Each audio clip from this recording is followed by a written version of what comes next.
Okay, guys, I want to welcome everybody back to our usual Thursday conversations with Commodores, as we've been doing for this past year or so. Just people who have been affiliated with the program in one capacity or another. And we've just had some awesome conversations. But I dare say that my guest tonight, first of all, I'm sure you guys recognize Coach Brad Bates, but I doubt any of the prior guests or maybe any potential future guests have held as many positions at Vanderbilt as Coach Bates has over the years. But Brad, I want to welcome you and say thank you for joining me this evening.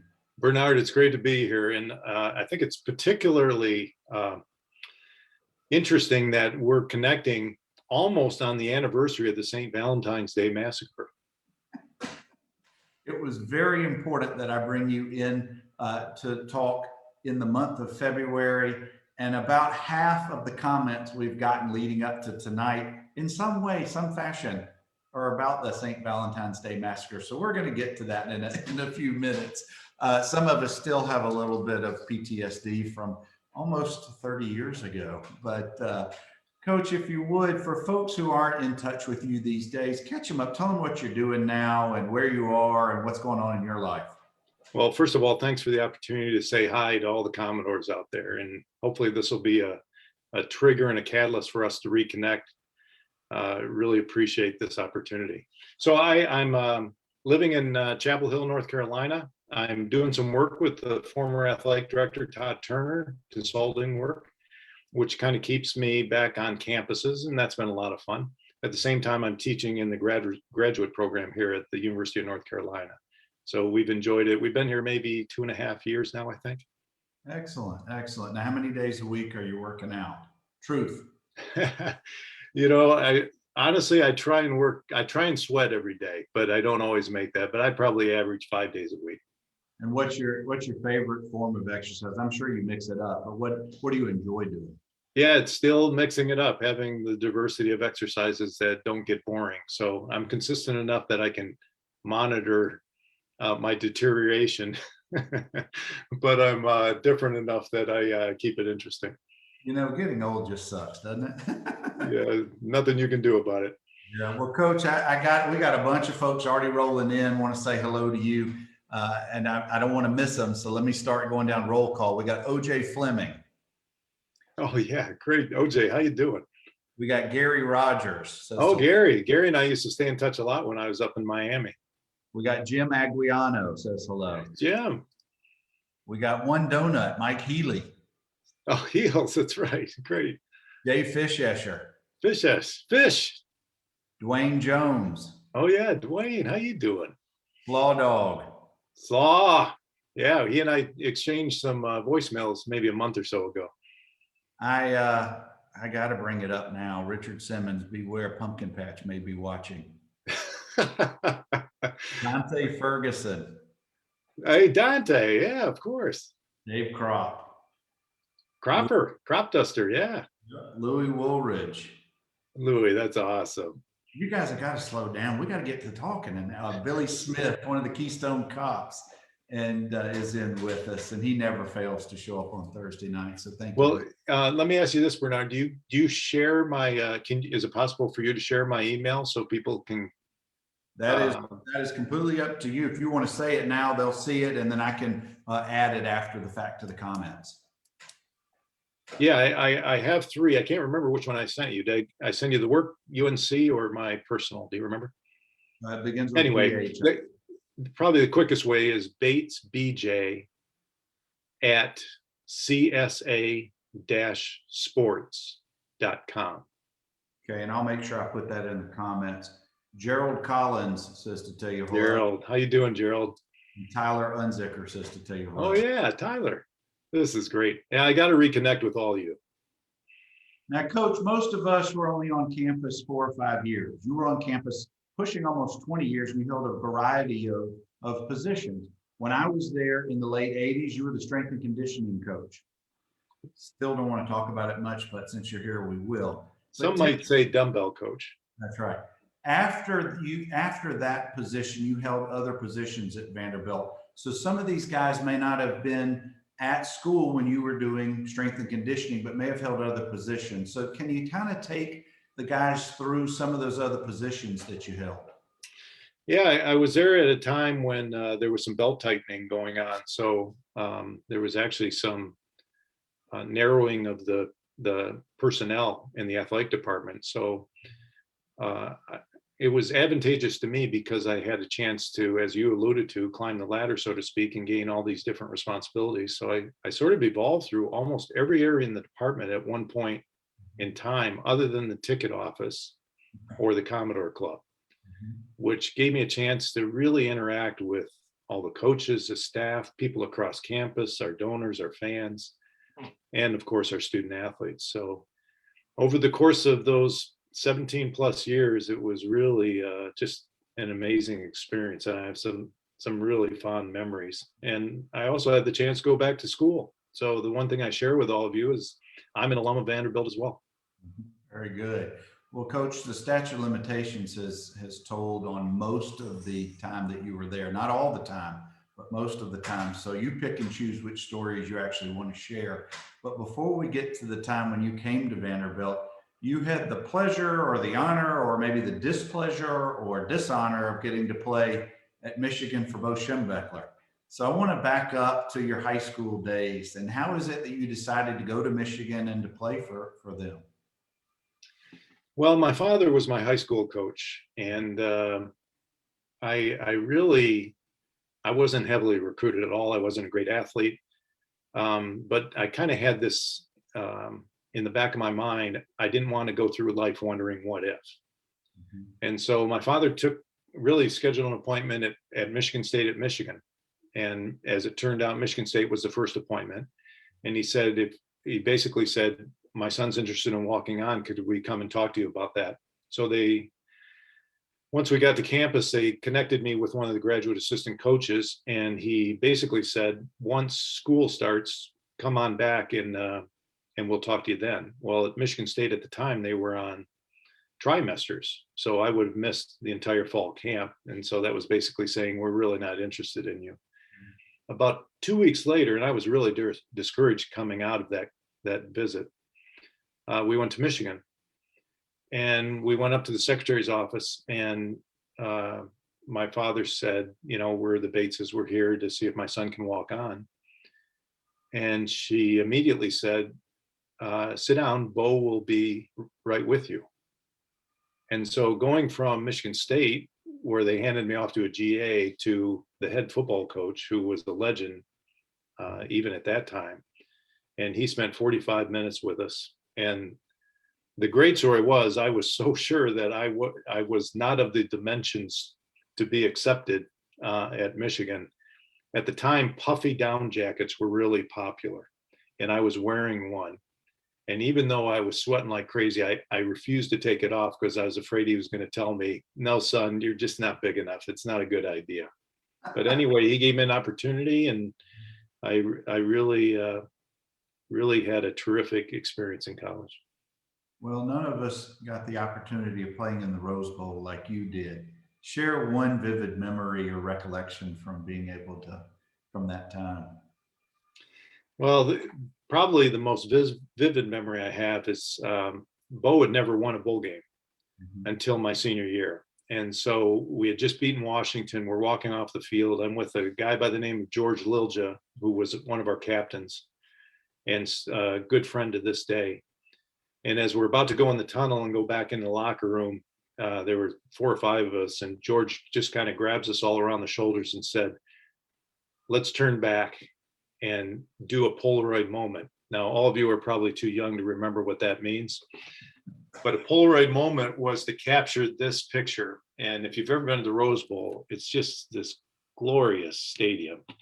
And in the background were the mountains, and the sun was setting. And so there was a glow, and it was just this very vivid picture with the scoreboard of our victory right in front of it. So that's a quick answer to your question.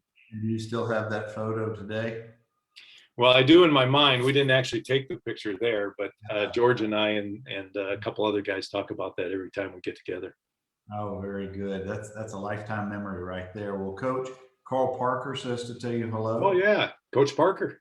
And Dwayne says that Lucy Jones also shares her regards. Yes. And greetings to all the Joneses. And Alfonso Harvey has joined the conversation. Alfonso, perfect. That's great.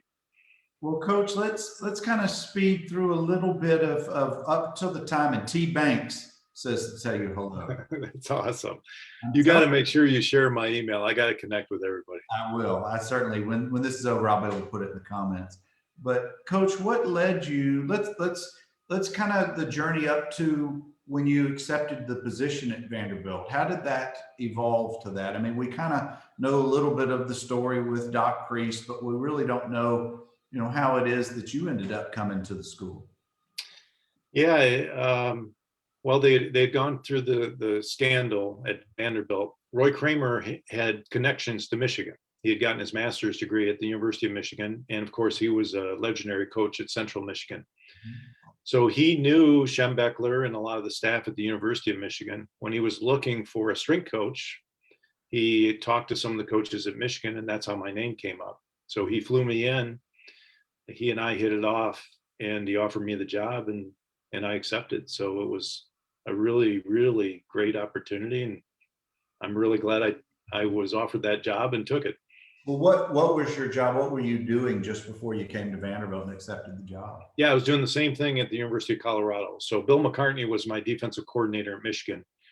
He took the job at Colorado, was the head coach there, and brought me along as a strength coach. I really wanted to be a football coach, but he said, I don't have a spot for you right now, but come here as a strength coach, and then we'll see what happens.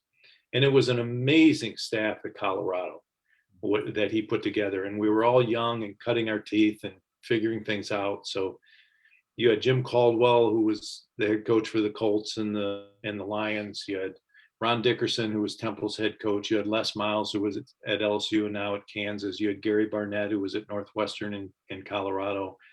You had Mike McNeely, who was the president of the San Diego Chargers. I mean, it was just an amazing group of people and a lot of fun to be around. Wow. And not to mention you got to live and work in Colorado, which is pretty cool. Yeah, Boulder's not bad. And of course, Rick George is the athletic director there now, who spent time at Vanderbilt and is a good friend as well. So now let's kind of speed forward. When did you accept the job at Vanderbilt? I think it was 1985, I believe.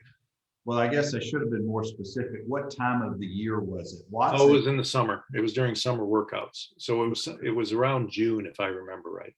Okay. And then Watson he accepted the job in December of 85. So you were there at the very tail end of Coach Mack, or had Coach Mack already departed? But no, he coached in the fall of 85. I'm sorry. So he was still. Yeah, so that was my first fall there. In fact, Coach Mack and his wife picked Michelle and me up at the airport when we flew in for the first time. Excellent. Excellent. What was your initial impression, or had you been to Vanderbilt or Nashville previously? I had not, other than the interview when Coach Kramer had flown me in there. But yeah, I just fell in love with the campus. Nashville, as all of you know, was a lot different then. And it has evolved to one of the great cities in the country now. But at the time, downtown was vastly different than it is today. So I really didn't have a good flavor of the downtown area at that time, but the campus I just fell in love with. Yeah, in the mid 80s, other than Printer's Alley, you really didn't have much business unless you were going to court. There really wasn't a real reason to go downtown. I mean, maybe a few bars or something, but nothing like it has evolved to today. That's for sure. Well, I guess, can you compare a little bit about the Colorado experience with your initial experience at Vanderbilt? Was there similarities, or was this just a whole different atmosphere and a whole different experience for you? Yeah, it was very different. There were some things in common in terms of connecting with coaches and building a foundation for what their expectations were for the program. So fortunately, I'd had that experience. Bill McCartney was a fantastic coach and an exceptional communicator. So I had a little more experience in terms of seeing how things can be done well. The biggest difference was when we went to Colorado, they had already had spring practice. Chuck Fairbanks had been the previous coach, and he left after spring practice. So we had no preparation other than fall camp before that first fall season. Whereas obviously, as you alluded to, Coach Mack had the spring. He'd been there for a while. He'd had some success. And so there was sort of this, there was continuity in terms of leadership of the program at that point. But you only had that for about 6 months. Yeah, And then Coach Mack called me that morning. I'll never. He called me very early in the morning and said, "We need to get everyone together." And so he met with the team fairly early, and then Watson came in shortly after that.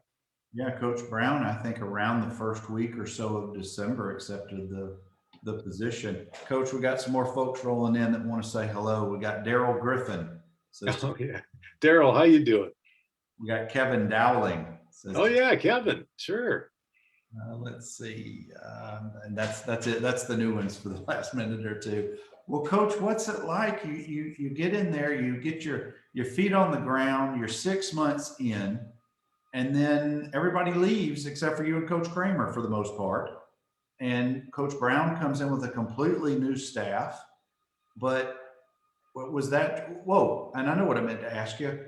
Was John Norwig already on staff when you got there? Yeah, John and I came in, I think, within a couple of weeks of each other. I think I was there maybe 2 weeks prior to his arrival.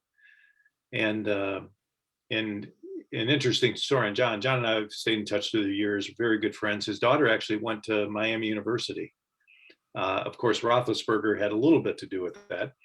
And once he found out she was looking at it, he recruited her to go there, but it was fun having her on campus as well. After a freshman year, I ended up going to Boston College, so we only overlapped for that year, but it was good to have Emily coming during the parent weekends and everything. So the quick answer is yes, we were there about the same time. Well, and I came in with the class of 86, so the fall of 86. You had already been there a year plus at that point. But in my mind's eye, you and John Norwig and Fed and Tim Green, y'all had been there forever in my mind's eye. When in reality, you were just, getting established. But it probably didn't take you very long to make a rapport with the guys who are already on the team in the program. And how does a strength and conditioning coach do that? How do you create that bond, or maybe you didn't want it, maybe you needed that separation, but how did you, I guess, connect with the guys who were on the staff when you first came in? I didn't mean to say staff, I meant on the squad. Yeah, you got to remember, Doc was this iconic figure and very highly regarded by the players and the staff. And so really my whole approach was to just sell them on the program and challenge them as hard as possible. My philosophy was very different than Doc, and so I'm sure a lot of the student athletes would tell you at the time. But the guys were great. And I wasn't so locked in to one particular way of stress adaptation, as long as no one was getting hurt or doing exercises that were crazy. And so we tried to cater things to the individual's needs. And that's sort of how we did it. You got to remember, I was only 25, 26 at the time. I was just a kid, figuring things out. And I had the Colorado experience under my belt. Right. But John and I were young at that time.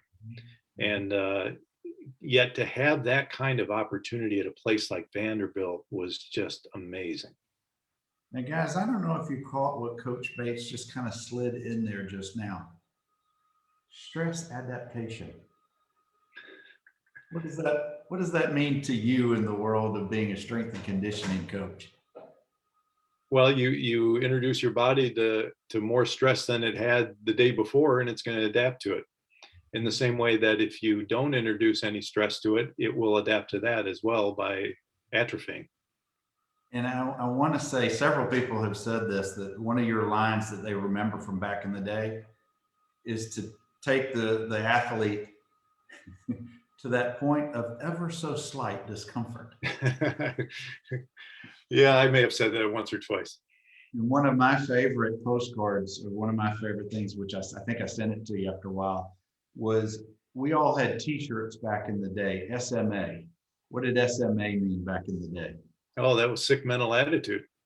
And you sent out a postcard of Andy McCarroll basically throwing up with, wishing you were here for all the guys who were not on campus that summer. And I still have that postcard today. Yeah, that it was plausible because Andy would push himself so hard he would get nauseous from his workouts because it was so intense. And so even though that particular picture was staged, it was very impressionable.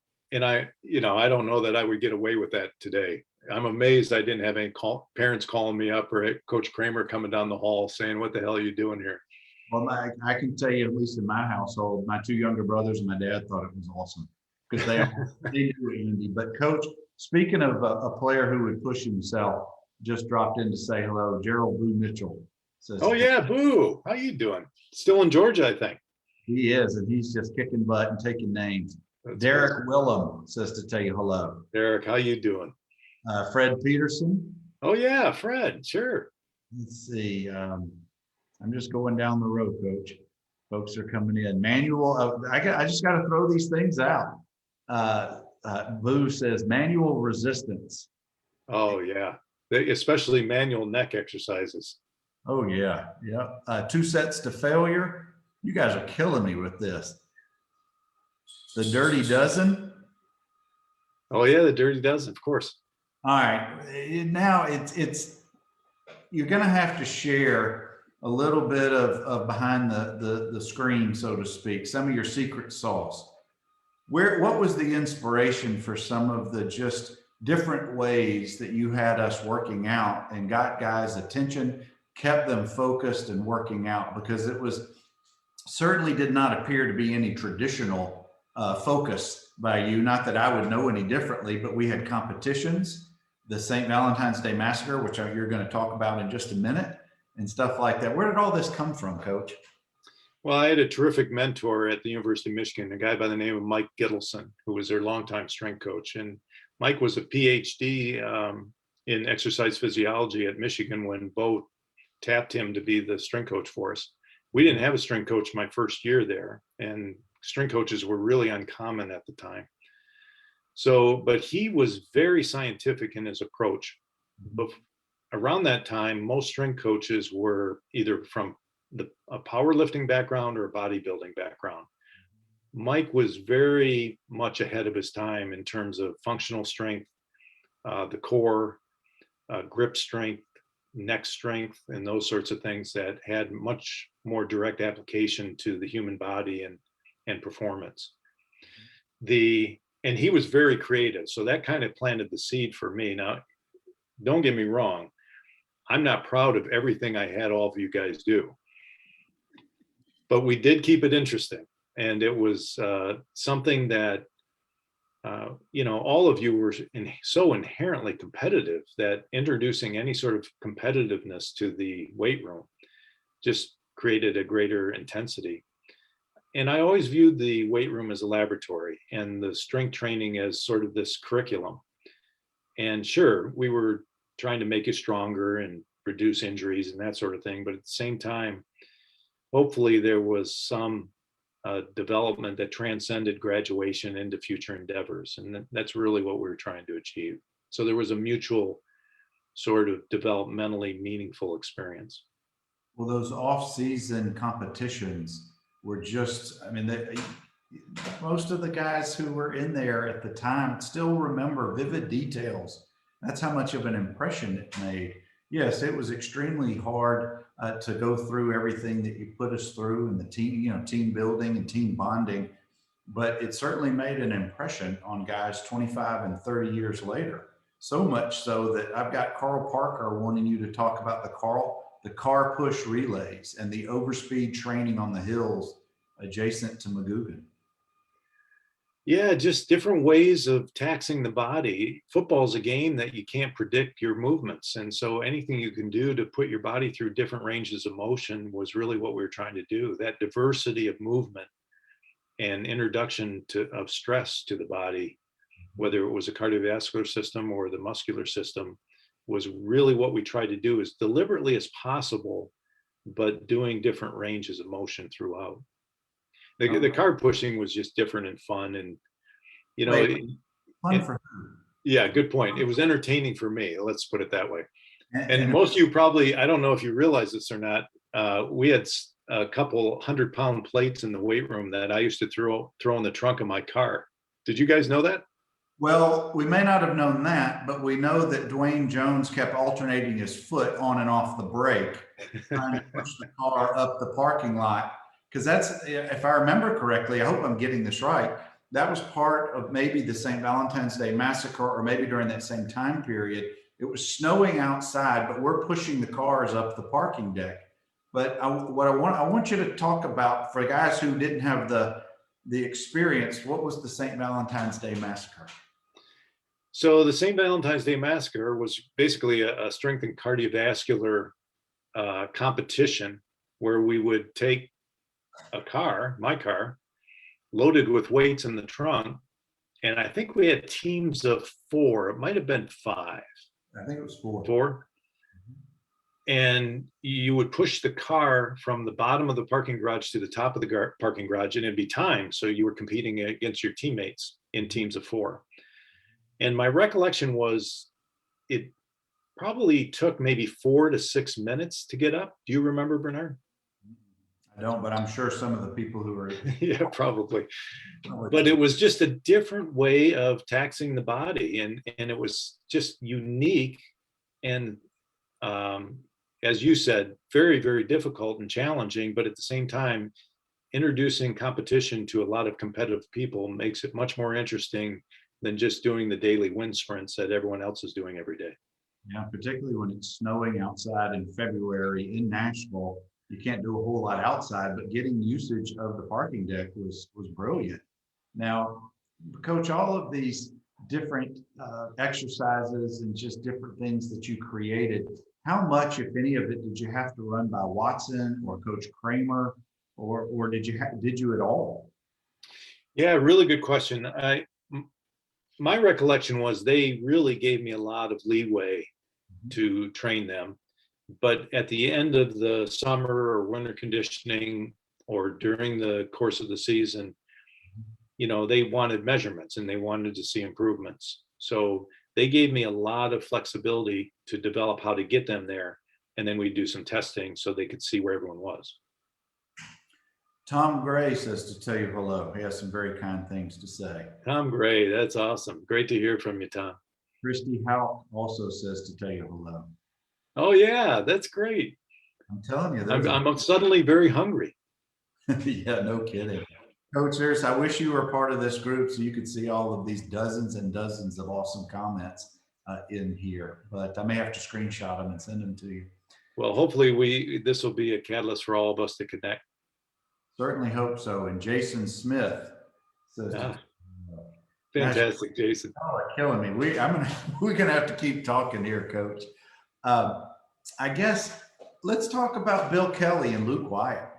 You were around them all the time. And as everybody who ever dealt with Bill Kelly back in the day, he came off with this very hard exterior, things are going to be run my way.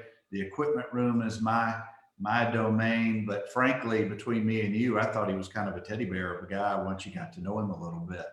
But what was your experience dealing with Bill and with Luke? Yeah, very similar to what you're saying. I mean, they knew the school, they knew the culture, they knew the equipment. They were well connected nationally with other equipment managers, so they knew what was on the cutting edge. And they're like most of the people that were in the building, really, really student-centered, really cared about the student athletes. The fact that McGugan housed everybody was still common at the time, but a lot of athletic departments were starting to break away so that every sport sort of had their own little fiefdom somewhere where the coach's offices and their own little fuel stations evolved. But it was always good to have that Hendricks room where everyone would come together at the end of the day, or the weight room where people would come together to work out, or that centralized training room. Some might argue that the specialization is better, but at that moment in time, I thought that integration of the entire department, whether it was staff, student athletes, coaches, I just thought that was a very, very healthy environment. Were you, and I want to stay with Vanderbilt, but I want to ask about, because I know you were at different universities well after where you are now. But were you able to use any of that Vanderbilt model in any of the other schools where you went to, or was it not that type of an experience? Yeah, it really depended on the facilities at the time of my arrival there. That really contributed to the culture and that integration. Boston College was very similarly situated in that I was within 100 yards of every coach's office. So being that accessible was a huge advantage. At the same time, we had 31 sports. And so having that many varsity sports just created a time demand for attention that was different than, a place like Vanderbilt that has almost half the number of sports. So it really varies, but at the end of the day, if you make it a priority to spend time with people and develop relationships with your coaches and your student athletes and your staff, then that's going to be a priority. But the last 20 years, the athletic administrative roles have become more and more externally focused. And I'm so glad I haven't been an AD in the last year, because some of the decisions they've had to make where they're in this tremendous conflict of interest between the economics of the context and the health and safety of people that they know and care for, just makes it very problematic. And on top of that, you got the name, image, and likeness coming on, and you've got, I guess, attempts at different times to try to unionize. There's been attempts, at Northwestern and Stanford. There's been all that talk. But gosh, you're right. So many new issues for athletic administrations. Coach, I got to bring up two things that they're chirping at me about is the rowing competitions, and then you taking a group to Cincinnati for the rowing competitions up there. Do you remember that times? Yeah, great memories. We actually went to 2 regattas. They called them indoor regattas. One was in Chattanooga and one was in Cincinnati. And the one in Cincinnati was huge. It was at the boathouse. I think it might have been the University of Cincinnati's boathouse that was shared with the community. So the rowing machines came out around that time, the Concept 2, and it was a really interesting exercise equipment. And and Joel Blunk, by the way, says to say hi to everyone. He and I stay in touch, and he's living in Richmond, Virginia right now. I'd love to talk to Joel, but go ahead, Coach. Yeah. So we had a series of shin splints particularly with our offensive linemen and defensive linemen. And we were trying to get them off their feet early in the conditioning period. And so that was about the time these Concept 2s came out. And the beauty is you could submit your time and see where you ranked in the world. And so they had this database of times. Well, out of that emerged these regattas. So we threw in a bunch of guys. I think Fred Peterson was one, and I know Bobby Craycraft did really well, Kevin Brothen, and we had a bunch of mostly linemen. And we walk into the regatta that day, and you're surrounded by all these rowers, tall, lean rowers. And they looked at our offensive linemen, and they were at first angry. Like, what are you doing? You're making a mockery of this thing. But they pretty quickly realized that they really weren't a competition to them on the water, because the skulls would sink. And so by the end of the day, they just welcomed them, and they respected how powerful and how much torque they could generate on those things. And it really ended up being a fun adventure. Norwig went with us at least to one of them that I remember. But yeah, it was quite the experience. It's interesting they bring that up. Oh, there's all kind of comments coming through right now. Coach Stardor says to tell you hello. Oh, that's great. Royce Again, we just got to. Royce Love. Oh, yeah. Perfect. From Chicago. Chris Coran. Oh, yeah. Chris. Coach, you're bringing out folks I haven't seen the whole year we've been doing this. So thank you. Noel. Oh, thank you. Says to tell you hello. Who's that? Noel Wells. Oh, yeah. Noel. Fantastic. The old DB. All right, I want to pivot for just a minute or so and talk about your friendship with John Norwig. You guys, at least from the exterior, loved to kid around. Obviously, you were good friends. I'm sure that there was a lot of commonalities. I think you came maybe from Penn State at the time, so that same part of the country. But Wig loved, and I'm sure he still does, has been with the Steelers for probably almost 30 years now. but he just loved to get under the skin of most folks while he's kidding around. I don't think any of it was really personal. It was just, that's how John is or was back in the day. So talk about your friendship with John a little bit.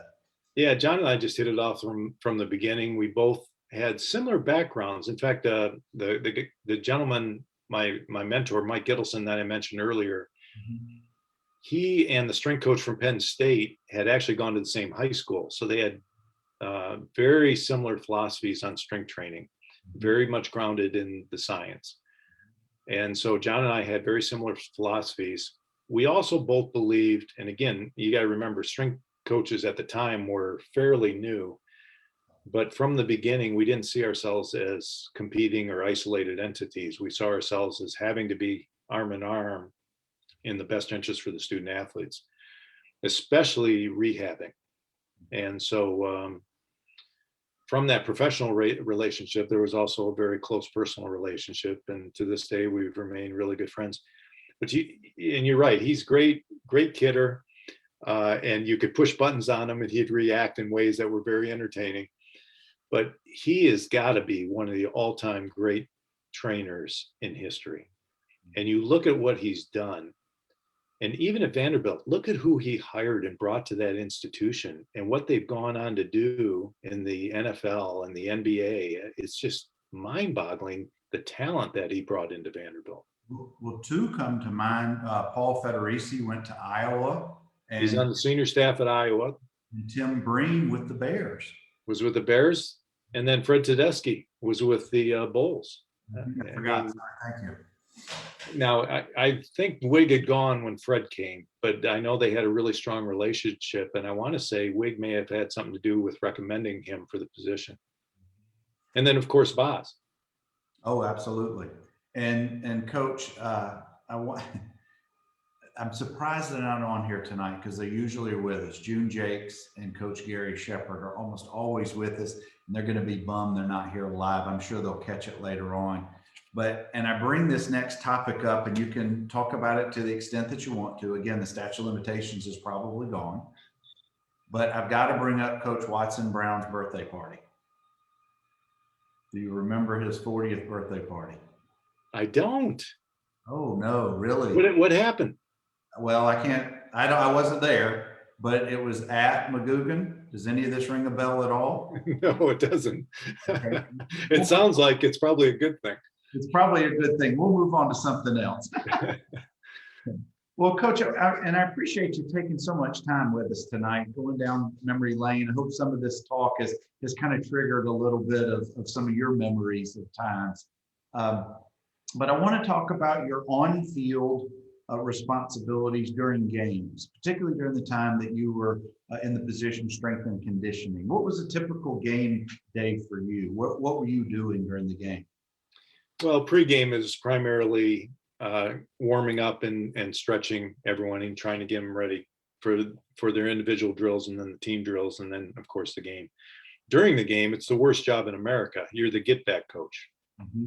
And no one wants to get back and no one wants to listen to you. And everyone is anxious to be as close to the sideline as possible, especially on some of the tight sidelines in the SEC. Mm-hmm. And then post-game, it's really, everyone's your friend when you win. That's not when people need you. And so when you face adversity, that's when you're really coaching from the neck up as much as the neck down. And so John and I used to talk a lot about that and try and identify people who maybe needed more attention or a hug or who needed a kick in the rear or whatever it may be. So we were very conscious. We tried to be. But you think about it, the strength coach and the trainer know what's going on. They have a good pulse of the program. We're the only people that saw everybody almost every day. And students would open up and you'd learn whose parents are going through a divorce or, whose sibling, just came down with health issues. It's pretty powerful stuff. And, a couple of knuckleheads were empowered with responsibility to try and be supportive as best we could. And just a few years older than the ball players that you're dealing with too. Yeah, which in some ways was probably advantageous because of the ability to connect. But at the same time, yeah, we were young and fresh. Mm-hmm. Well, when you're a student athlete, you're 18, 19, 20 years old, and you're playing Division I sports, and you're in the SEC, and you're playing the most visible sport, football. Most of those guys are not going to show emotions to others, particularly their teammates. It's probably the rare athlete who's going to show, a little bit behind the curtain, that they're not this big, tough, powerful ball player and athlete. But you said something that is, I guess I never really thought about, was what if you had a problem? Who do you go to? You're often on campus. The people you're seeing are your coaches every day, and they become your confidants, I would assume. I hadn't really thought about that part, about that role that you and maybe Wig and some others may have held from time to time. So I bet that was a real responsibility. Yeah, I'm not sure I fully grasped the power of it at the time, but if you think about it, most of the time you're not going to open up with your coach because they control something that's very important to you, and that's playing time. And you don't want to do anything that's going to leave a bad impression about that playing time with your coach. And so one of the things that taught me was in my administrative career was to check in with the strength coach, the trainer, and the academic support people, because they know what's going on. And so if you want to really figure out what's taking place in a program and what students need more support and what student athletes need to, straighten up a little bit, those are the people you talk to. Well, certainly in the 80s, the idea of needing professional help from a mental standpoint it was a taboo subject. Maybe only in the last several years has it become more and more of an accepted topic of discussion publicly at all. But my question, Coach, is over the years in your different roles administrative wise at the different universities, did your schools, or do schools now, to your knowledge, have, this is my term, this is a bad term, but mental health support, professional support that's available to student athletes? Well, definitely now, it's because it's such a hot topic. And unfortunately, we've had some, suicides across the country that have brought it to light. You're right. It's a completely different time. The culture back then it was less acceptable. Now it is much more accessible. So most campuses do have mental health professionals, and the ones that don't have them on campus who specialize in these types of things usually have contractual relationships with people in the community who are experts in mental health. And so I would say the vast majority of schools do have programs. Most universities do have a counseling center, and it's sort of evolved out of those areas. But in the last 5 to 10 years, it's become a lot more of a fundamental resource for student athletes on most campuses.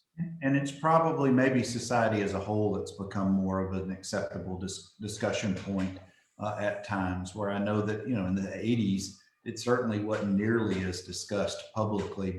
And I don't mean to bring, Coach Shepard just came in. I didn't mean to bring him up at the same time. Coach Shepard, it is great to hear your name. But Coach Shep says to tell you hello, Coach.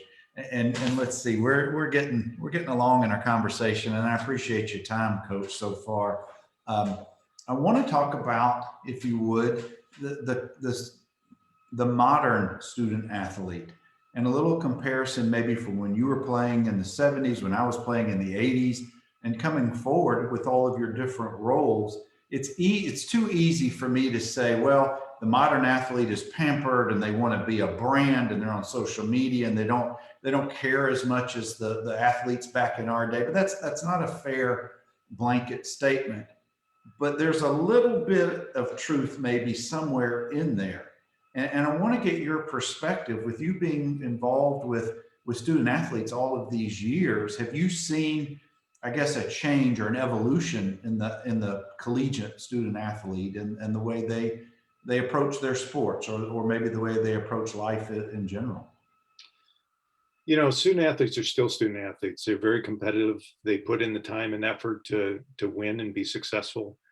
They learn a lot about teamwork and cooperation. The things that have changed have been more about the resources provided by athletic departments.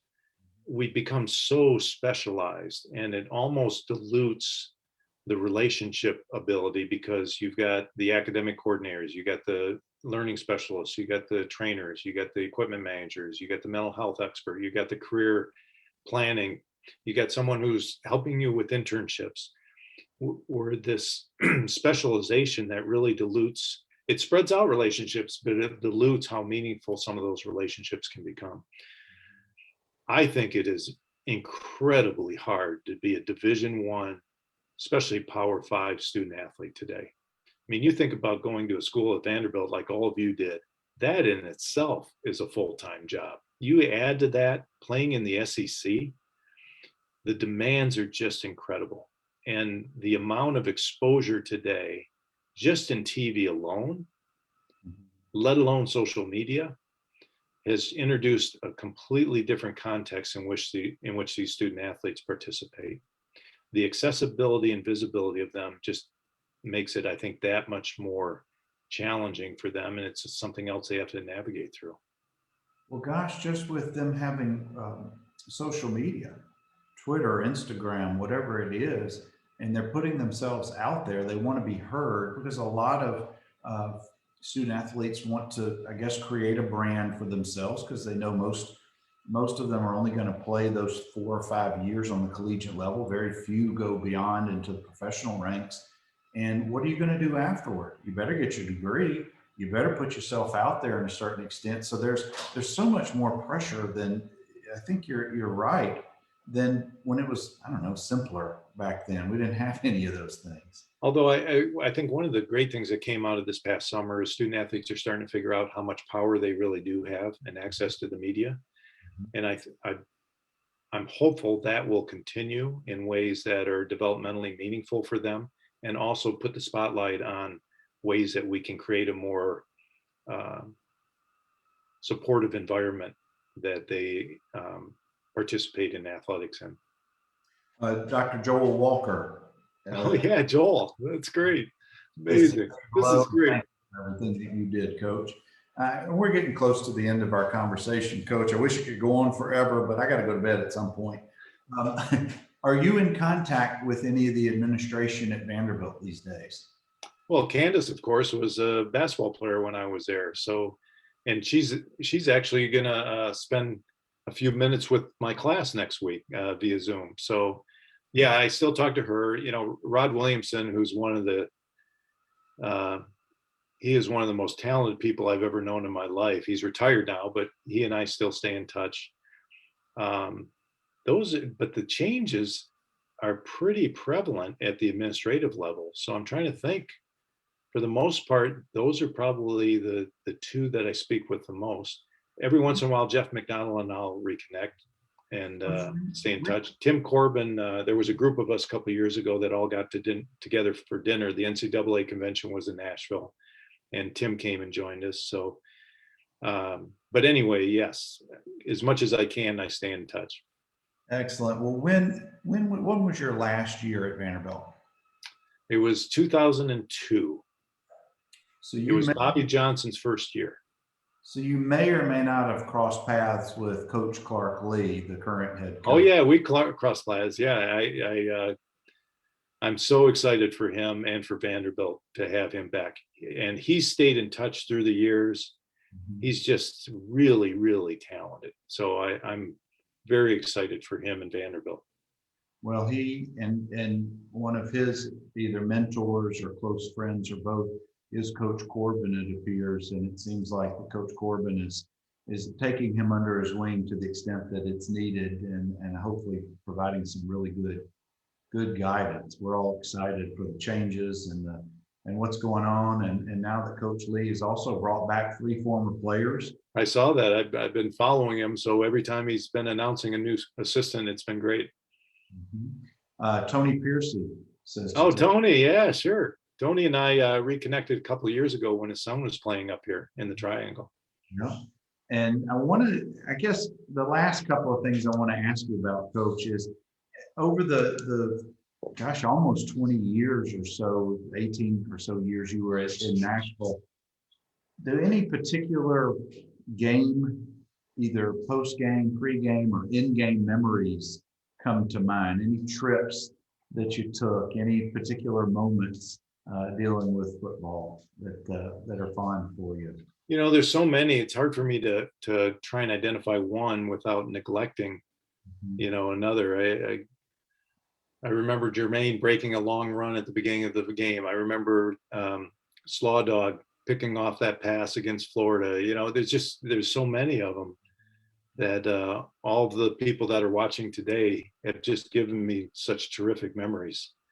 And the other thing I would say, when you're a student athlete at Vanderbilt, you're in an elite group.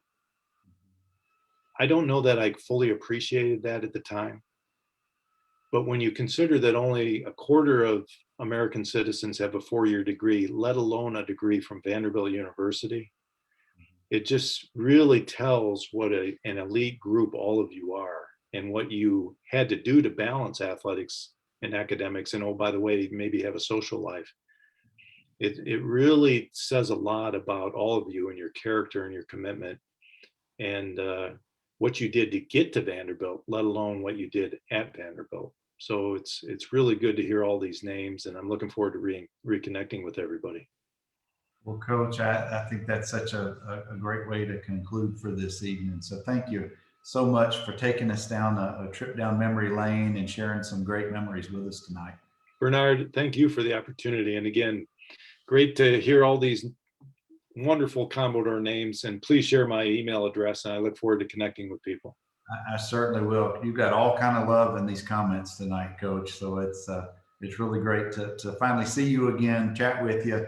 And just remember, guys, every Thursday night, Conversations with Commodores. Anchor down.